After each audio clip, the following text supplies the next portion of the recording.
আহারে বানর, দুনিয়াটাই তো কচু পাতার পানি রে ভাই।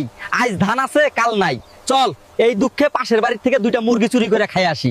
গ্রামের চারদিকে সোনালি ধান পেকে উঠেছে, মাঠ ভরা পাকা ধান, কাঁচা রাস্তা ধরে গরুর গাড়ি যাচ্ছে।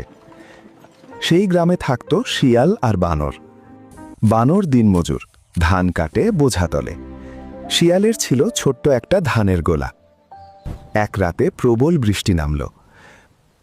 ভোরে বানর দেখল তার কাটা ধান ভিজে নষ্ট হয়ে গেছে। সে বসে কাঁদছে, এবার আমার সংসার চলবে কিভাবে? শিয়াল বানরের কাছে গিয়ে বলল, বন্ধু, আমি থাকতে তোর কোনো কষ্ট করতে দিব না।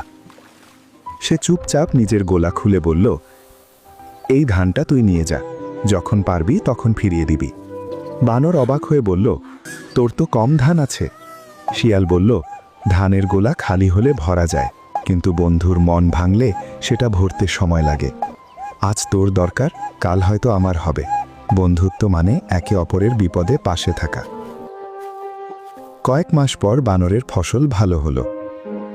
সে প্রথমেই শিয়ালের ধান ফিরিয়ে দিল। এরপর শিয়াল আর বানর আনন্দে আবার জমিতে কাজ করতে লাগল। বিপদে যে পাশে দাঁড়ায় সেই সত্যিকারের আপন।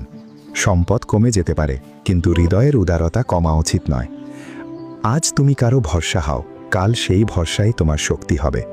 বন্ধুত্ব মানে শুধু সুখ ভাগ করা নয়, দুঃখ কাঁধে তুলে নেওয়া।